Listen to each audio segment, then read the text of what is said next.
Our guest tonight is one of America's leading thinkers on foreign affairs. Richard Haass served in 4 administrations advising Presidents Carter, Reagan and both Bush, Senior and Junior. He's now president of the highly regarded Council on Foreign Relations, a position he's held for more than a decade. Dr. Haass is the author of or editor of 12 books on American foreign policy, and last year he won an International Peace Award for his efforts in chairing a multi-party panel addressing political tensions in Northern Ireland. He's in Australia to co-chair the Council of Councils, connecting international foreign policy think tanks, including Australia's Lowy Institute and the US Studies Centre. Richard Haass joined me a little earlier. Dr. Haass, a warm welcome to Australia and to Lateline. Thanks so much. Let's start with Ukraine. Russia has stopped its flow of financial aid. Do you think Russia will stand idly by now and allow the new leadership in Kiev to strike a political and economic arrangement with America and Europe? I think the Russians are probably debating their options right now in Ukraine. For the bulk of the country, they've clearly lost.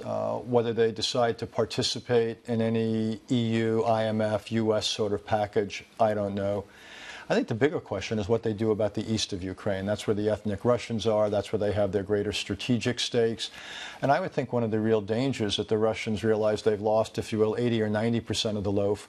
But whether they make some move for 10 to 20% of the loaf, Putin could say he's protecting his kith and kin.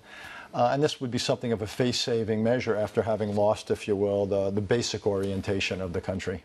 Well, there are reports tonight that Vladimir Putin is putting troops on alert to annex the Crimean port of Sebastopol. Now, that's the area where ousted President Viktor Yanukovych is said to be hiding. How much weight do you give to those reports? Well, since the crisis reached the point, I don't know, about 4 or 5 days ago, I started saying and writing I thought that was a possibility. So I would think privately we ought to be sending all sorts of messages to the Russians that are both reassuring, i.e. you have no need to do that. We will make one of the conditions of an aid package that there is fair and responsible governance in the entire country, that individual rights and safety of all Ukrainians is protected, and also a bit of a threat. That if you are to do that, that if you basically were to use military force against that part of the country and essentially brought it into the Soviet sphere, that would have major consequences for your relationships with the United States and the EU. Now, Putin may do it all the same. I think he's worried that it looks like a total strategic defeat, and he's obviously worried not simply about that, but the repercussions of this, that what happens in Ukraine might not stay in Ukraine, and what it might mean for his hold on Russia itself. So my fear is, or concern is that he's going to look to recoup at least some of his losses. So a long-winded way of saying, yeah, I take seriously your question, that the possibility of a Russian move against the Crimea. Are we entering a new era of Russian involvement in international affairs with their posture in Ukraine, with their reluctance to be involved in any efforts to rid Syria of the Assad regime, and also with their decision to harbour Edward Snowden? I don't think so. Russia is a country now of 143 million people. It's a one-dimensional economy, largely oil and gas. It's a top-heavy political and economic system. As our discussion just reflected, I think Mr. Putin doesn't take for granted, shall we say, his political base at home. So I don't think Russia's a great power in many ways. I don't think it's got global reach, but it does have local reach. And it can use its energy resources, a bit of leverage. It can use its forces around its periphery. In the Middle East and in Europe, it still has a role. So I think with Ukraine, we're going to see Mr. Putin act potentially directly, because again, he sees this as intimately and integrally connected with his own political future, which at the end of the day is what he cares most about. Syria, I haven't given up. Perhaps it sounds naive, but I don't think so. I haven't given up on the idea that Russia might play a helpful role. At least 1/10 of the Russian population is Muslim. The radicalization of Syria in the long run poses certain risks for Russia as well. So I would not give up on the possibility at some point that Russia could participate in diplomacy in Syria. And if we drop our insistence, say, that Mr. Assad go at the beginning of a process, and we show a little bit more flexibility as to the timing and sequence of political change, I would not rule out of hand the possibility that Russia might be willing to participate. Well, we've already seen something like 140,000 dead, millions displaced. It's been going on now. What started as a protest against the government 3 years ago has ended in such bloodshed. What's going to be the trigger for Russia to change its posture? Well, I'm not saying there necessarily will be, but what it would be, I think, is the concern that it could spread within. And if and when some people come out of Syria, some of these jihadists, and some of them start showing up in the Muslim-heavy areas of Russia, that might be something that Mr. Putin, again, would say, okay, whatever benefits he sees accruing from Russia's role in Syria, if, again, it threatens his base, then that, to me, would be the point at which he would turn. The other thing that could get him to turn, particularly if things go bad in Ukraine, he may be looking for some opportunity to show that Russia can cooperate. I think he truly enjoys those moments when the United States and the world needs to come knocking on his door for a little bit of assistance. So I don't think it's probably right to paint it as one directional, that he's only going to be a spoiler. He may, if you will, try to choose his moments. Is that why he's decided to take the position he has with Edward Snowden as kind of leverage, do you think? Quite possibly. He probably was too good to resist the old KGB hand. This was a little bit of a gift from heaven. In a speech to the Lowy Institute tonight, you talked about the US twin tendencies in foreign policy to both overreach and underreach. Can you explain that theory for us and how it works within the context of Syria? It's not working real well as a rule of thumb. By overreach, I essentially mean that I think we've been spending too much time trying to reshape and remake the nature of societies in the Middle East. And we've learned in Iraq, we've learned in Afghanistan, we're now seeing in Egypt and elsewhere. There's nothing more difficult in the foreign policy business than trying to engineer the internal dynamics and trajectory of another society. And we've done it at times with hundreds of thousands of troops. More than 2 million Americans served at one point in either Iraq or Afghanistan. The economic investment as well as the human and military investments have been enormous. So there, I would say, clear overreach. At the same time, you've got people, again, in both political parties who are saying, first of all, we're tired of that. And you've got a kind of intervention fatigue that has taken root in the United States. Plus, you look at our economic situation. Even though economic growth is picking up in the United States, we still haven't fully recovered. The percentage of Americans who are working is still below where it was 6-7 years ago before the 2008 financial crisis. Middle-class incomes have stagnated and so forth. So a lot of Americans are saying, well, why are we so worried about what's going on out there? We've got to focus more at home. So you have this combination of both overreach and underreach, part of a larger debate about America's national security and its role in the world. And the problem with either tendency is either one is unsustainable. If you try to do too much, you're not going to have a return on investment that's going to be worth it. And if you do too little, history shows that the United States cannot insulate itself from an unstable and turbulent world.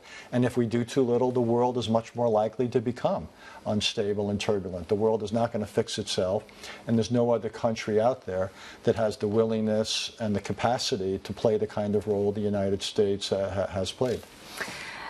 Well, meanwhile, the White House has decided to cut the military budget. Does that necessarily mean a less capable American army? By and large, no. In every avenue of public policy, military or anything else, more important than how much you spend is how you spend it. So yes, we are cutting back on the Army and Marines, and what I think that reflects is the lesson or the perceived lesson of Iraq and Afghanistan, that we don't want to have these large land wars where you have a lot of American soldiers, but we're, for the most part, not cutting back on the Navy or the Air Force.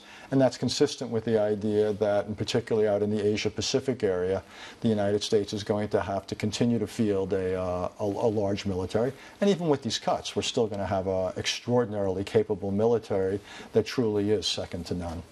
Well, you talk about the Asia-Pacific region, and I note that you recently said that the United States needed to rebalance its foreign policy agenda away from the Middle East to this region. But I find it curious that that's exactly what President Obama was saying some 5 years ago. Right. The problem is not what President Obama said or what was articulated during his first term. The problem is what's not happening in his second term. And we're seeing it across the board. We're seeing diplomatically the United States continue to be preoccupied with events in the Middle East, spending far less time out here in Asia. We're not working, say, the Chinese-Japanese relationship nearly as much as I think needs working. There's real questions about not whether a trade agreement will be negotiated in Asia, but whether it can be sold on Capitol Hill. Big question there. And again, can it? Open question. Quite honestly, it's going to be a close call. Both certainly a majority of Democrats will oppose it. A large number of Republicans are no longer free traders. It's a very different generation of Republicans, short of a massive White House political commitment. I don't think it passes. And even then, there's a question of the sequencing. The administration seems to be suggesting that first we're going to negotiate in Asia, and then we're going to go back to Washington. But I'm not sure we can get the deal we want in Asia unless people know the United States is going to be willing and able to pass a trade agreement. Certain governments may be reluctant to make politically difficult compromises if there's concern about what the United States is going to do. And how far is President Obama prepared to fight for a free trade agreement with this region?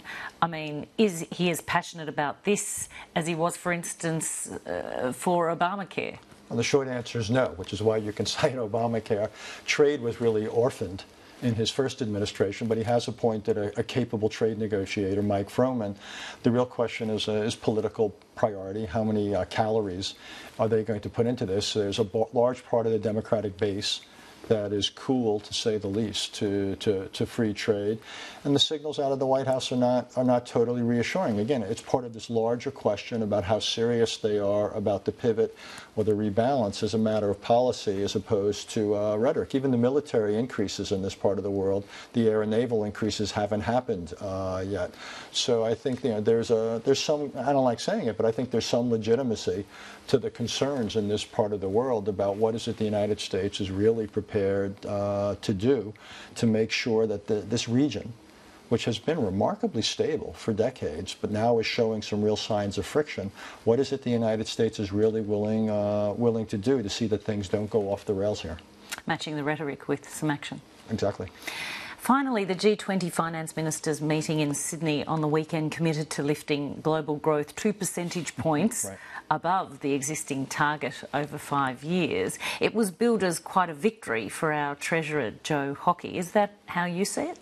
Well, at the result of alienating your finance minister, who I've yet to have the pleasure of meeting, and after I give you your answer, I will probably never have the pleasure of meeting, I don't think it's much of a victory for anybody. They could have said we want to see growth grow 3 points. 3% above the natural trajectory. What does that mean? The real question is, what difference will it make when finance ministers return home? Or to put it in the American context, you had the new Federal Reserve Chairman, Janet Yellen, here, and you had Jack Lew, the Treasury Secretary. Is there anything in their briefcase after that communique that they could go to Capitol Hill and get anything different? What really matters is, could you get a trade agreement passed? Can you get comprehensive immigration reform passed, or tax reform passed, or infrastructure modernization passed, or what have you? And I don't see anything that came out of this summit. I would have much preferred, rather than having what I would call motherhood communiques. Of course we're in favor of faster growth. It'd be much better if they zeroed in on one area of common policy, whether it's tax policy or infrastructure policy, you name it, and really go to town on that, drill down deeply, and then come up with a series of proposals where people then could go home and say, look, if we do this, we have a pretty good understanding or consensus that everybody else will do this, so no one will be disadvantaged. That, to me, is a much more useful use of the G20 than these feel-good statements about raising global economic growth.